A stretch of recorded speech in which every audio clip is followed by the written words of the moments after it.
Unexpectedly, she approached me directly, opting not to play games until I stumbled upon her deceit. I found myself at a loss for words. Anger? Confusion? Yes, to both. Would I try to salvage things? Absolutely not. Anthony, I'm not being unreasonable. Seek legal counsel if you must. All I ask is that you continue funding the kids' college education. Besides that, I only want my clothes and jewelry.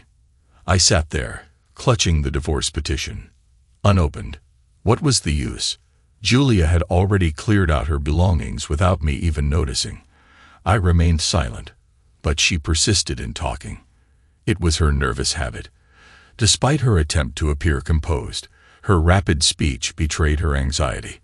I glanced at the papers and smirked inwardly. I think she caught on and started speaking faster. As I rose to my feet, I casually tossed the envelope onto the coffee table. Just leave. I got the message. Goodbye. At least she stopped talking. She stumbled over her words as I headed to the kitchen for a cold beer. Instead of finishing her thoughts, my soon-to-be ex-wife turned and walked out the front door for the final time. 10 minutes later, as I delved into my second bottle, my gaze fell upon the package she had left behind. True to her word, it was simple and neat. Alongside, she included a power of attorney, enabling me to sell the house. We had recently taken out a second mortgage to cover our sons Kevin and Marcus' college tuition. Selling the house now wouldn't even yield enough profit to offset the realtor's commission. What had brought 2 decades of marriage to an abrupt halt? An old flame, Gabriel Bryant, her first love. Julia and Gabriel had been an item for years before I entered the picture. She often spoke of him, and whispers from mutual friends persisted over the years. I brushed them off. He was merely an ex-boyfriend, or so I thought. Now I realize it was more complex than that. Lost in thought, I suddenly noticed the encroaching darkness in the room. Knocking over 3 empty bottles, I reached for the end table lamp. Just then, the doorbell chimed. Damn it. What now? I muttered to myself. Anthony. I just heard. Donnie thought I should check on you, said Julia's sister Karen. I always favored Karen. Truth be told, I preferred her company to Julia's. In my inebriated state, my thoughts wandered into dangerous territory. Donnie, my best friend, shouldn't have his wife even remotely crossing my mind. I shook my head, attempting to clear the fog of alcohol and restore some semblance of rationality. Karen gently guided me to the kitchen, her touch prompting a slight resistance from me. I didn't appreciate being treated like an invalid. I was perfectly capable of managing on my own. The harsh fluorescent lighting aggravated my eyes, but I pushed through the discomfort with a squint. How many beers had I downed already? I managed to gulp down about half of the coffee before realizing Karen hadn't said a word. Feeling any better, Anthony? Can we talk now? She finally asked. Just give me a minute. I need to use the bathroom, I replied, making my way back shortly after to find my cup topped off. So, Karen, tell me about my dear wife and Gabriel Bryant. When did all of this come to light? My clueless brother-in-law only just found out this afternoon. Don't be too hard on yourself, Anthony. I always suspected she held a flame for that jerk, even after you two got married, Karen admitted. It would have been helpful if you had mentioned something 20 years ago, I grumbled. Come on, Anthony. I wasn't about to stick my nose into that mess.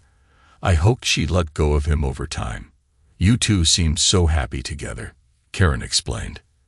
Karen, it wasn't as perfect as it seemed. Looking back, our relationship was more platonic than romantic most of the time. I tried everything over the years, but I could never truly ignite her passion. Flowers, candy, jewelry, none of it made a difference. We got along, sure, hardly ever argued. I think I understand why now, I confessed. You did a good job of hiding it, I remarked. Thanks. Can I snag a few of those oatmeal cookies in the canister behind you? My stomach's been yelling at me, Karen replied. So spill it, sister-in-law. What made my wife decide to leave me? I inquired. You might recall, Gabriel dropped out of high school and joined the Air Force. Right after that, you and Julia started dating. Gabriel was Julia's first love, if you catch my drift, Karen explained. I nodded and shrugged simultaneously. A woman never forgets her first love. Anyway, she was pretty upset when he left. She wanted a family and kids. I guess she saw you as the one to fulfill that role. I thought she made a smart choice. I had no clue she was just using you until that jerk came back. Heck, I don't even think she knew he was coming back, Karen elaborated. Why is he back now? I inquired. He completed 20 years in the Air Force, retired as a major with a nice pension, and has several executive positions lined up in the area for his second career. Julia was telling me about it, sounding proud, like she was part of his military success. Honestly, Anthony, it made me feel queasy, Karen confessed. So she's moved in with him? I asked. He's renting a condo in Berkshire Heights until he finds a permanent home. Julie is completely moved in with him, Karen confirmed. How long has he been back? I probed. Not entirely sure, but I reckon about 3 weeks. He called her as soon as he got back into town, Karen answered. So I've been a fool for that long, I muttered. Looks that way. Sorry, Karen said sympathetically, attempting to refill my coffee cup, which I declined. I don't need more coffee. All I want now is a shower and a decent night's sleep. Thanks for coming by, Karen. Lock up when you leave, I said, mustering a weak smile as I exited the room. My sister-in-law's expression mirrored my own sadness as I left. I felt relieved that the boys were no longer living at home. Having to explain what had happened would have been awkward. They would eventually find out, but I hoped to have regained my composure by then so I wouldn't seem so pitiful. My career choice wasn't particularly ambitious, but I found fulfillment in my work. I managed the produce section at one of the larger supermarkets in town. Despite the company's persistent efforts to promote me to a managerial position over the past decade, I resisted due to the long hours and heavy responsibilities. However, those concerns were irrelevant now. Bright and early the next morning, I phoned my district supervisor and expressed my readiness to advance. By that afternoon, I was assigned to take charge of a new store just 10 miles away from home. After 3 days of training in Baltimore, I dove into my new role. During my spare moments, I informed the boys about the situation with their mother, listed the house for sale, and reorganized all my credit card and banking accounts. Although Julia's car was registered in her name, I swiftly removed it from my insurance policy. Emphasis on the word was. Launching a new store demanded a significant portion of my time, which I welcomed as a distraction from my personal turmoil. Thanks to the company's streamlined procedures, most challenges were easily overcome. Corporate provided experienced store openers to assist during the initial 2 weeks, easing the transition. Half of the staff were seasoned employees transferred from other local stores. With their support and my confidence in the role, I felt comfortable navigating the job's demands. Before long, things had settled into a rhythm. With everything under control and running smoothly at the store, I found the time to begin organizing my personal affairs. Since I intended to secure a small apartment near the store, I embarked on the task of purging unnecessary items from the house. Most of it I simply gave away. Numerous local agencies were eager to accept nearly anything I was willing to part with. Naturally, the first to go was the marital bed. Disposing of the wedding pictures and family photos brought me a sense of satisfaction, although I did keep a small collection of pictures featuring the boys. Donnie phoned, insisting I join him for a cookout at his place the following Sunday. He'd assured me Julia wouldn't be present and wanted to update me on the latest regarding Gabriel Bryant, the local war hero. The cookout turned out to be a low-key affair. Donnie and Karen's 2 teenage daughters made a brief appearance before disappearing, leaving Donnie and me to our conversation. Karen spent most of the afternoon ensuring we had a steady supply of cold beer and tidying up after Donnie's culinary endeavors. All right, Donnie, what's the scoop on Mr., or should I say Major Bryant? I inquired. All it gathered, Anthony, is what he's been sharing at the Veterans of Foreign Wars Hall. Gabriel and Julia have been dropping by a couple of times a week. He's all about grandstanding and shaking hands. The guys seem impressed, but I reckon it's just because he's something new. Most of the regulars there are pushing 60, Donnie replied. And where's my devoted wife while he's busy showing off? I inquired. Julia usually stands by his side, beaming with pride, Donnie replied. Humph. She never acted like that when we were together, I grumbled. Don't take it personally, Anthony. You're not exactly a decorated war hero, Donnie chuckled, though I didn't find it amusing. Anthony, he wears a baseball cap with that major insignia proudly displayed. Even his car sports a tag with that gold oak leaf. He's pulling out all the stops to impress everyone with his rank, Donnie explained. Something felt off about Major Bryant. I finished my beer just as Karen arrived with fresh ones. Donnie, Gabriel never even finished high school. How did he become an officer? I recall they scrapped the Mustang program years ago. Nowadays, you need a degree to commission. How did that guy manage to get a college degree when he couldn't even earn a high school diploma? I questioned. Valid point. I don't have an answer, Donnie admitted. Did he really join the VFW? I asked. Yes, he signed up the first week he got back, Donnie confirmed. Can you fetch a copy of his membership application for me? I requested. No problem. Why? Donnie inquired. I just want to look into a few things, I replied cryptically. Karen interjected, urging us to lighten the mood. I couldn't recall what we ended up discussing, but as I headed home a few hours later, a mischievous grin played across my face. The following week started off smoothly. The divorce paperwork was underway, with 3 interested buyers eyeing the house and the realtor expressing optimism. Work was humming along until Thursday, when I found Lucy Sanchez waiting for me in my office. Lucy was the supervisor of my midnight 8 stocking crew, having been promoted and transferred from a store across town to the new location. All I knew about her was that she was a diligent worker. Her promotion and accompanying raise were universally acknowledged as well-deserved. Losing Lucy would pose a challenge I wasn't keen on facing. I hope you're not here to lodge a complaint, Mrs. Sanchez, I greeted her, sensing her nervousness despite her smile. Not exactly a complaint, Mr. Clark, but I could use some assistance, she replied. Go ahead. I'll do what I can, I offered. I have 2 sons, aged 15 and 16. They both have part-time jobs after school. Despite their best efforts, they struggle to catch their school bus at 7 a.m. some days. When I return home after 8, they're still in bed. It's not laziness, just exhaustion. I need to get them going in the mornings, she explained. You're asking for a raise so they can quit their jobs, I clarified. No, not at all. They work to save for college. They excel academically, but I need to ensure they make it to school, she replied. What exactly are you expecting me to do? I asked. Help, she replied earnestly. I found it intriguing that she wasn't complaining.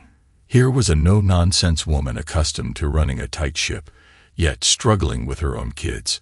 A slight chuckle escaped me, earning a sharp retort in response. It's not amusing, Mr. Clark. If you can't offer some form of assistance, I'll have to start looking for another job, Mrs. Sanchez retorted sternly. That's ironic, Mrs. Sanchez.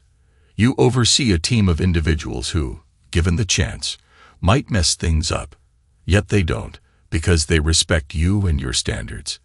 But when it comes to these 2 young fellows, they seem to be taking advantage. Where's their father in all of this? I questioned. Mrs. Sanchez's demeanor shifted, her eyes flashing with anger as she started to rise from her seat. For a moment, I feared I had pushed her too far. You're an arrogant jerk, Mr. Clark. Everyone praised your intelligence and fairness, but it seems they were mistaken. I didn't come here to be insulted, she snapped. Please calm down and take a seat. I have a potential solution, I interjected, hoping to diffuse the tension. Reluctantly, she settled back into her chair, though her expression remained sour. I propose shifting your working hours. You'll start at 11, giving you ample time to organize the inventory for the night crew arriving at 12. You'll work until 6, when the first of the day shift supervisors arrives. They'll take over the remainder of your shift, allowing you to head home in time to see your boys off to school and perhaps even prepare them breakfast, I suggested. That sounds promising, except for one issue. I need a minimum of 38 scheduled hours to maintain my health insurance. Losing it is not an option for me, she countered. She was correct, but I wasn't finished yet. Do you attend church, Lucy? I inquired. Damn it. There we go again. You really know how to push someone's buttons. What does my church attendance have to do with my job? She snapped.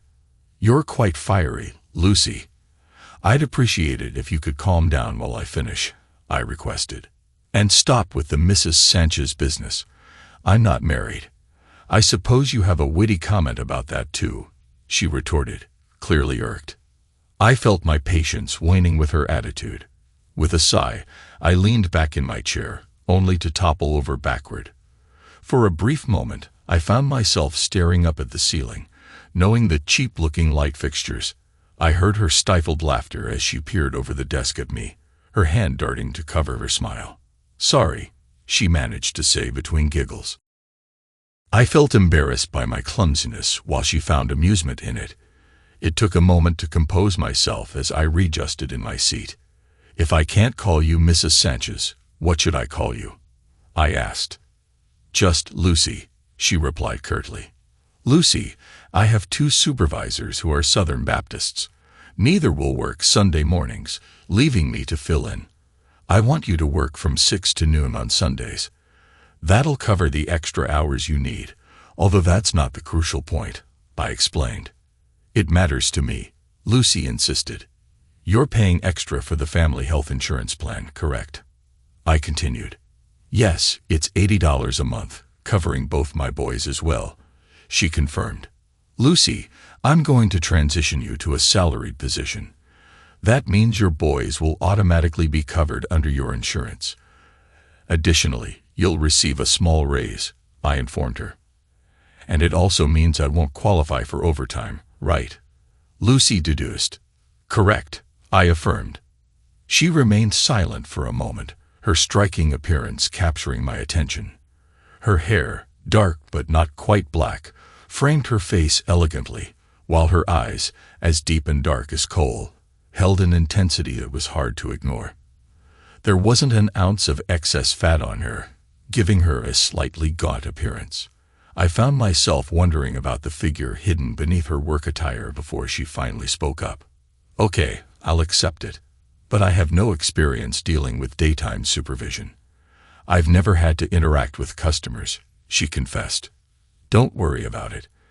I'll be there for the first 4 shifts to guide you. There's no way you can mess it up, I assured her. And so began my relationship with Lucy Sanchez. It was undoubtedly stressful. And at that point, I never imagined it would develop into something significant. Initially, I anticipated Lucy would stay for 6 hours on Sunday morning, but we ended up working late into the evening.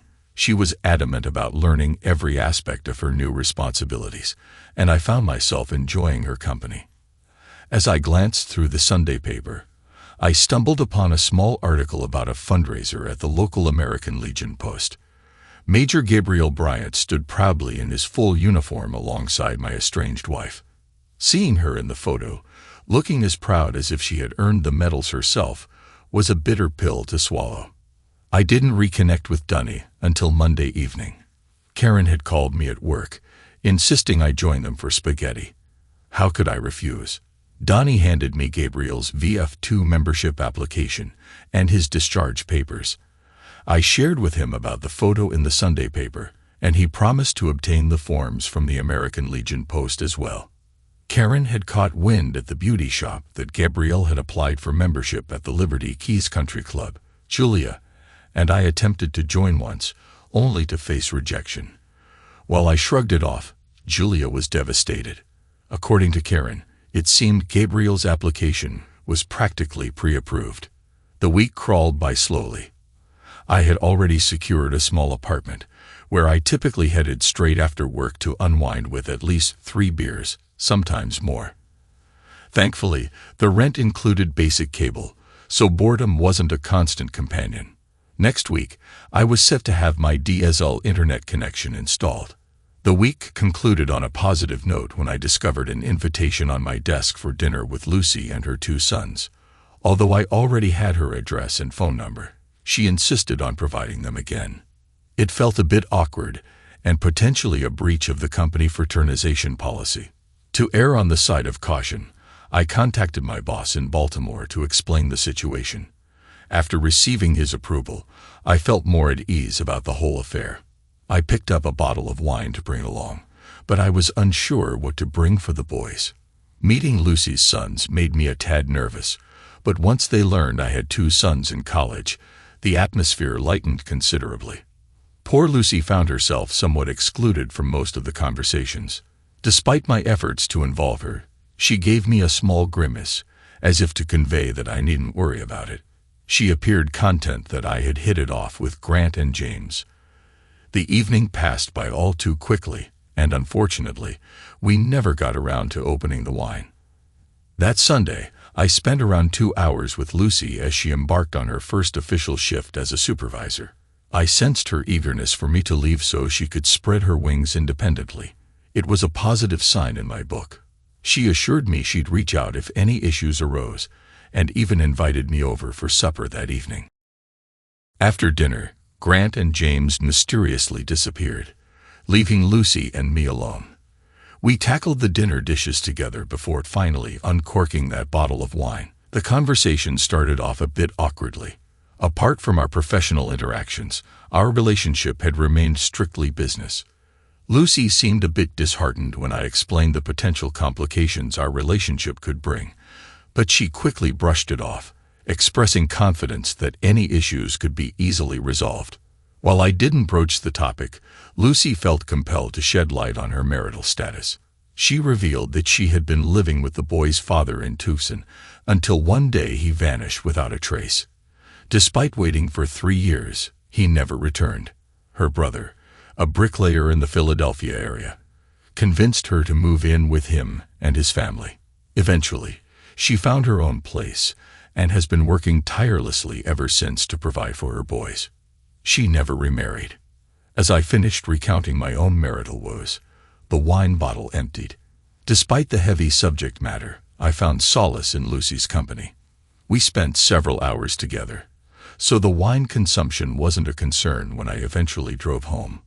For several days, everything proceeded as usual both at work and in my personal life. Donnie paid me a visit one evening armed with information from the American Legion Post. We shared a few beers as we pondered our next steps, now that we had all the necessary background details. However, a few beers turned out to be a bit too much, and Karen had to come over to collect her inebriated husband. I ended up being tardy for work the following morning, but fortunately, no one complained, given my position as the boss and my usual punctuality. Friday morning brought another unexpected twist. 3 of the company's vice presidents made an appearance, conducting a cursory walkthrough of the store that felt rather insincere. It all became clear during our lunch break. Apparently, there was a significant shortage of supermarket managers, or so it appeared to me. Before the meal concluded, I was offered a role as a regional supervisor overseeing 6 stores within a 30-mile radius. The salary and benefits offered far exceeded my expectations, prompting me to accept without hesitation. My second in command of the current store was pleasantly surprised when I handed over the entire operation to him. I made just one request to leave Lucy untouched. A wink and a smile from him indicated we were on the same page. While Lucy was naturally saddened to see me leave the store, she was pleased about my promotion. I took her out for a nice dinner, which you could say marked our first official date. The boys were thrilled to give us a night out together. It also marked the first time I saw her dressed up and made up. She looked absolutely stunning. She seemed to accept my promotion more readily when I assured her I'd still be working and living in the area. However, she wasn't thrilled to hear that I had to travel to Baltimore for 2 weeks of training. I enjoyed Sunday lunch with Donnie and Karen, celebrating my recent good fortune while doing my best to abstain from drinking. I had plans to make the short drive to Maryland that evening to ensure I'd be fresh for my first day of training. Donnie couldn't help but ask what my plans were regarding Gabriel and Julia. I explained that it would have to wait until I completed my training and settled into my new position. Every day, sometimes twice, Lucy and I talked on the phone. It felt like we were teenagers again. She eagerly inquired about my training, and I made sure to ask about what was happening on her end, particularly with the boys. It seemed she appreciated my interest in them. My new job brought unexpected responsibilities, including a strong emphasis on community involvement. I was expected to join various civic and social organizations, even the local country club. It amused me to learn that my position with the company would practically guarantee my acceptance anywhere I applied. Life seemed to be smiling upon me. Returning home for the first weekend, I saw Lucy twice. I experienced my first kiss with her, though I couldn't shake a sense of discomfort given my ongoing marital status. She teased me about my uncertainty, and we shared a laugh over it. Her playful demeanor was infectious, and I found myself enjoying every moment. The company had rented a small office in one of the local business complexes, fully equipped with a secretary. It was evident they had done this before, as everything was set up and ready to go. I was prepared to dive into my new responsibilities headfirst on the first day. Among the papers on my desk sat my application for full membership at the Liberty Keys Country Club. It was a simple task. Just sign it and collect my membership card. I decided that would be my first order of business. Dressed in a sharp new suit and driving my sleek new company car, I felt on top of the world as I strolled into the club lobby. That is, until I spotted Julia. She stood among a group of women, sporting a charming tennis outfit. I hadn't known she played tennis. In an instant, the pain and humiliation of her betrayal flooded back, shattering my confidence. My swagger vanished as I tried to discreetly navigate past the group. However, my attempt to remain unnoticed was thwarted when one of the women remarked, "Isn't that your husband walking in?" Refusing to turn back, I maintained my composure as I handed my application to the attendant. He disappeared into a back room, leaving me to wait anxiously for the impending confrontation. I braced myself for the unpleasant exchange, but my mind drew a blank, leaving me without a clever retort to combat the situation. "Anthony, what are you doing here? This area is for members only, you know. You're not attempting to join again, are you?" Julia's tone was laced with a mix of surprise and discomfort. "Hello, Julia," I greeted her, trying to maintain a composed demeanor. "You're looking well. Nice outfit. Is it new? I didn't know you played tennis." My attempt at casual conversation felt forced, and I couldn't help but stumble over my words. The nervousness was evident in my awkward babbling, and I felt a pang of embarrassment. Julia explained, "I'm taking lessons, Anthony. I've always wanted to play tennis, but we could never afford it." Her response left me with nothing more than a smile in return. "You really shouldn't be here, Anthony. This is very uncomfortable for me. It's members only, you know," Julia persisted, her discomfort palpable. As the attendant returned with my membership materials, I accepted them graciously, nodding a silent thank you. Julia stood there, her expression puzzled, as I turned to leave. With a grin, I said nothing more as I made my way back through the club lobby. Tempted to look back as I exited, I resisted, maintaining my smile all the way back to the office. Later that evening, I treated Lucy to dinner at Red Lobster. While I had no intention of gloating, I couldn't help but derive some satisfaction from recounting my encounter with Julia earlier. We shared a few giggles over the situation, though our meal remained devoid of wine, as Lucy had to be at work by 11. Lucy promised to join me at the club for a late lunch on Sunday once she finished her shift. Secretly, I found myself hoping we'd encounter Gabriel and Julia there. The week proceeded smoothly until Friday. Molly, my new secretary, who was now aware of my marital issues, greeted me with a grin as I entered the office. On my desk lay the local newspaper, featuring a photo of Gabriel Bryant in handcuffs being escorted into a plain black car. It turned out Gabriel hadn't realized that the American Legion thoroughly vetted their applicants to prevent undeserving veterans from slipping through. Although he had retired from the Air Force, it was as a technical surgeon, not a major. The revelation that he wore unearned medals would surely add to his troubles. They referred to it as stolen valor, a serious offense not taken lightly. I had a peculiar feeling that Gabriel Bryant was about to face a significant loss of reputation in her hometown. Molly brought me a cup of coffee and remarked that it was okay to smile. Her comment did indeed elicit a grin from me. About an hour later, I received a call from the realtor with the news that the house had been sold, and closing was set for 2 weeks later. Just when I thought things couldn't get any better, my final divorce papers arrived in the mail. It seemed that Gabriel had used his connections to expedite the process. It was clear we weren't friends anymore. The day and the week were ending on a high note. Donnie stopped by to check out my new office, but his real purpose was to inform me that Julia had moved in with him and Karen. Although he wasn't thrilled about the new house guest, he couldn't contain his excitement about the turn of events. Donnie readily agreed to join me for a celebration at the local corner bar as long as I was buying.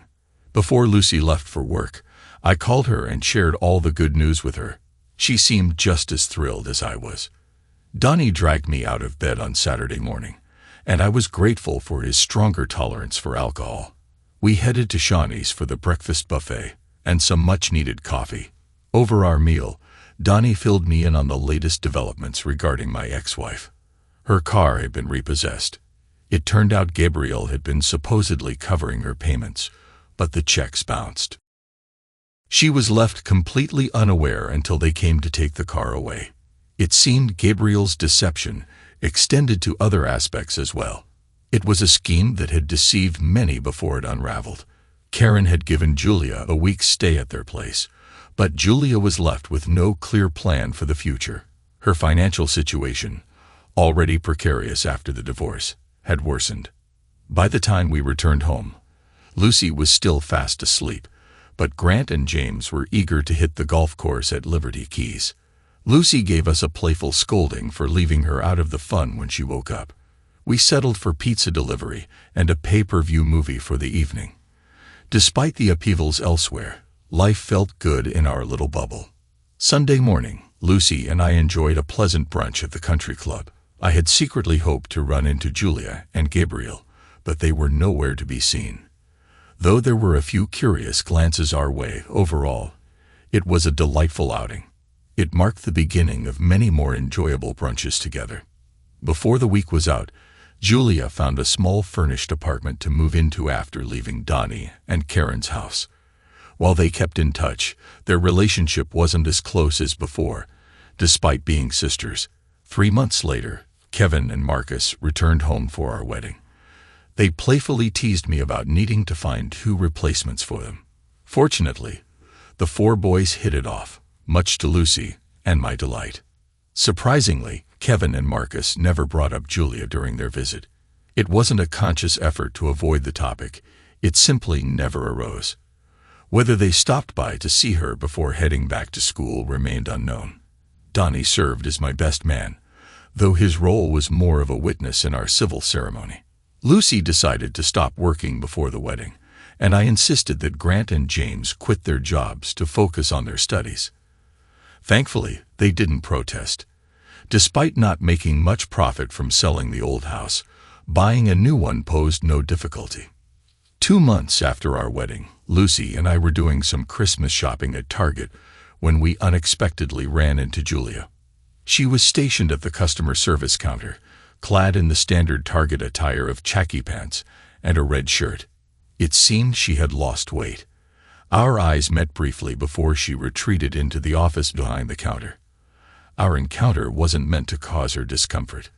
Given all she had been through, we decided to leave the store and do our shopping elsewhere from then on.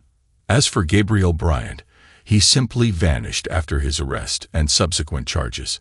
There were no further updates on his whereabouts. During Christmas at our new house, Kevin and Marcus returned home. However, the holiday took an unexpected turn when Julia showed up. Lucy had extended the invitation without informing me. Initially, I felt frustrated, but I soon recognized Lucy's gesture as both gracious and bold. Confronting Julia was necessary for closure, though I never forgave her for her actions. Knowing she understood the consequences brought some solace. Thanks to everyone who took the time to listen to today's stories. If you enjoyed it, please consider liking and subscribing if you haven't already. Feel free to share your thoughts on the events in the comments below. Take care.